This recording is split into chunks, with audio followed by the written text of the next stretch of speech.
Well, lately I've been obsessed with hexaflexagons, especially the kinds with 6 different sides, which are called hexahexaflexagons. Because they're already hexagons, right? And they can flex. But if they have 6 sides, then they're called hexahexaflexagons. So, you get the idea. Well, anyway, this guy, you can just keep turning this thing and keep revealing different sides. They're very interesting. The kids love them. They like to... I think my daughters have even brought them to school.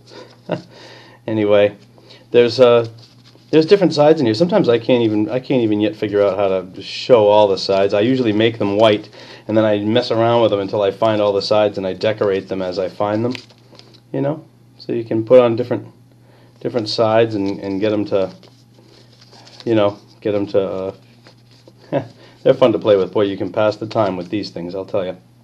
Anyway, there's also this kind of 4-sided version that I found a guy on the internet, on YouTube. You can probably find it if you look around, if you're diligent. But this is kind of cool. This also has 6 different colors. There's brown in here too, and the green. There's all different colors in here.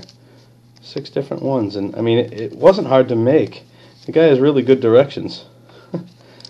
It's pretty neat. So maybe you want to try this first if you've never made one. But anyway, my concern is I was trying to make these things, and I had a heck of a time because I just couldn't see what people were doing. And not that I've got any special camera here, because it's just kind of a cheapo webcam, but I'm going to try to show you some of the things that I had a hard time seeing in other people's videos. I kept having to look at different videos, and I'm starting with let's say a 1 1/4 inch strip. Okay, and my paper is 18 inches long. And I'm measuring down one side and the other, and I'm going to make my strip.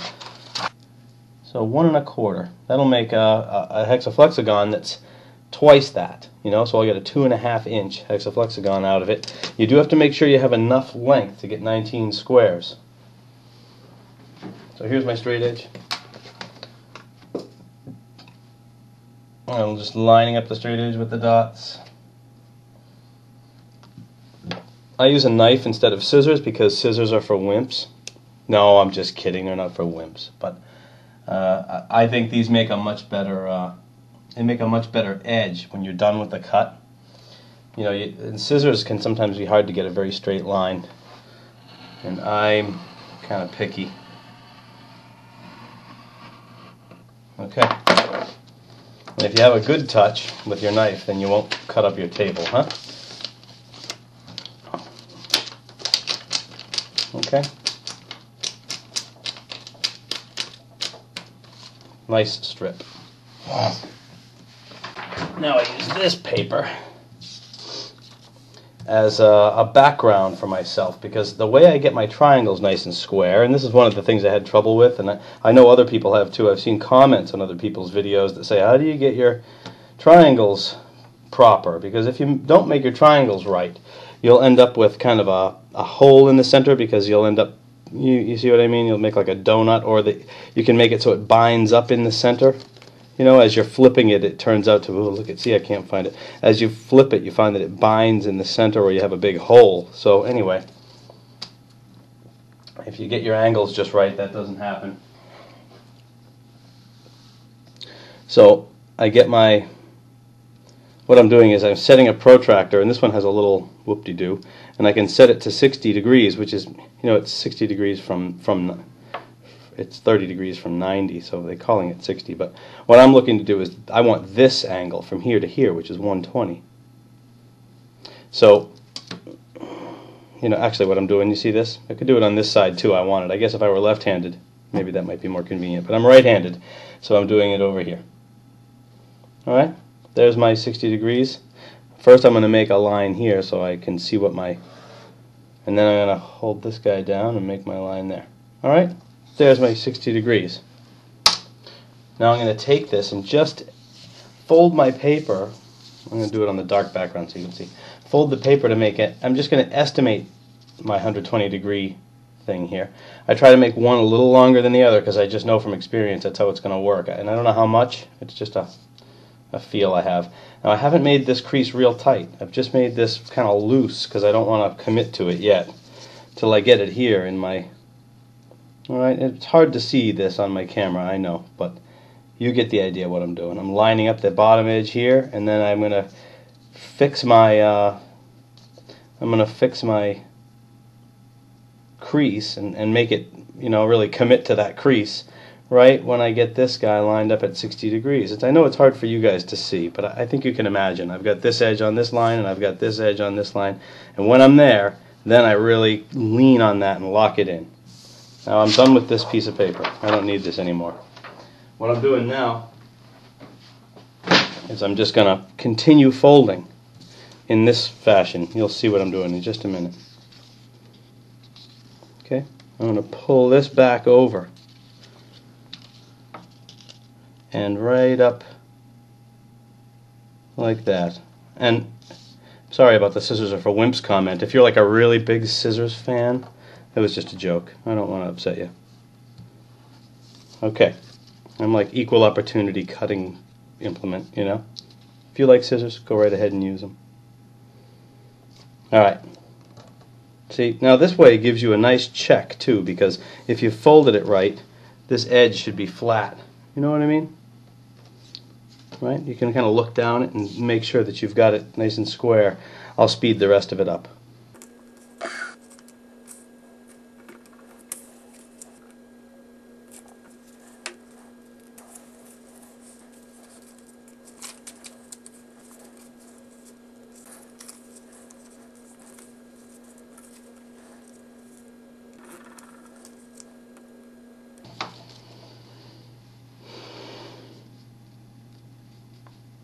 Okay, well, here we go.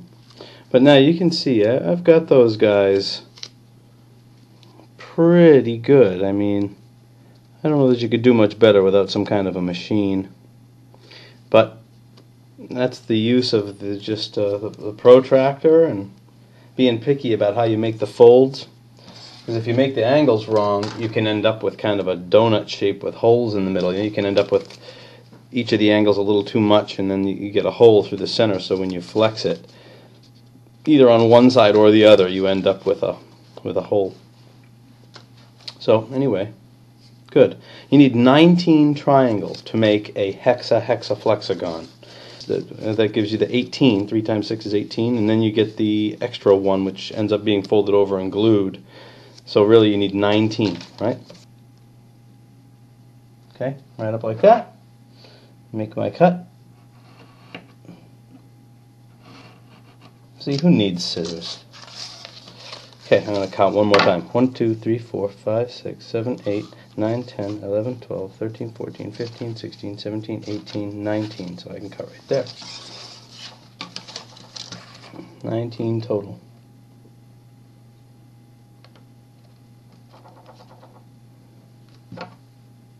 Okay.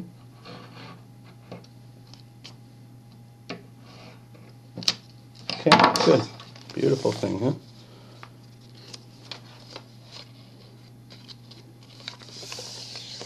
Now you notice I've got this slope here and this slope here. Now I'm going to fold this by kind of going with the flow on this. I'm just going to coil it up, if you know what I mean. See what I'm doing? Coil. It's just kind of like I'm coiling it. It sort of happens naturally if you don't fight it. Right?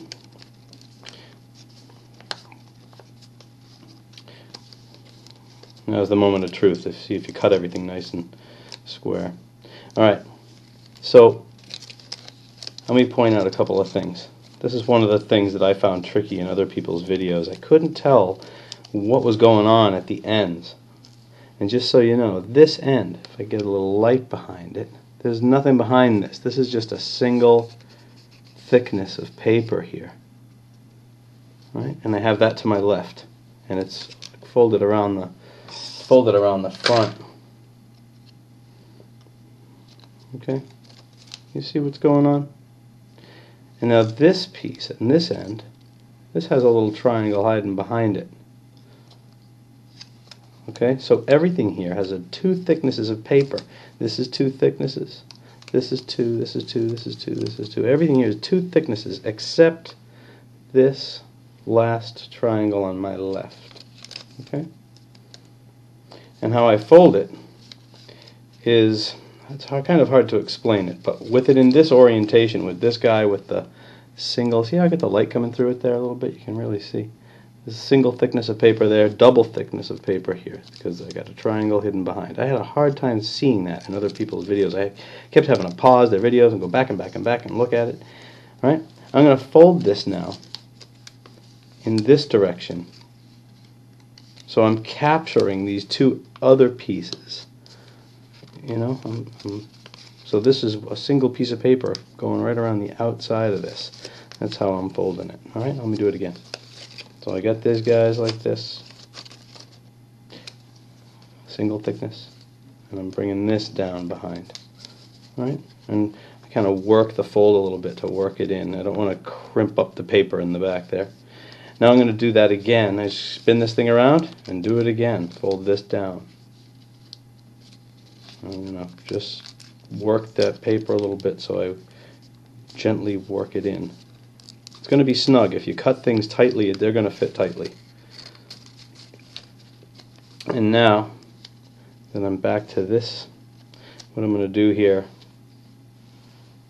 is tuck this single triangle. Again, that's the single thickness, right? I'm going to tuck it behind that. Okay? And now I'm going to flip the thing over, and I'm going to, this part that's behind, I'm going to fold that down. You'll see. Flip it over. And I'm going to fold this down like that. So now I'm going to glue it. A lot of people have glue sticks, but I call me old-fashioned. Elmer's Glue All. That's right.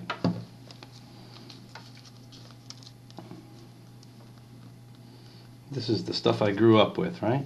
Elmer's Glue All.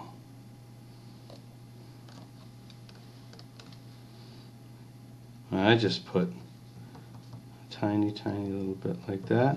Then I end up going back. Sometimes I take a little scrap of paper from what I've already done, kind of use that to spread the glue a little bit. You don't want to get it anywhere you don't need it either, because you could end up gluing your poor flexagon shut.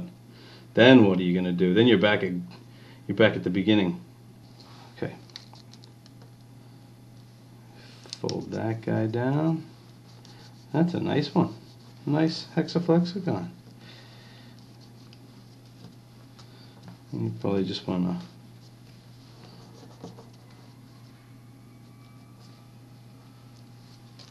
that's a great thing right there.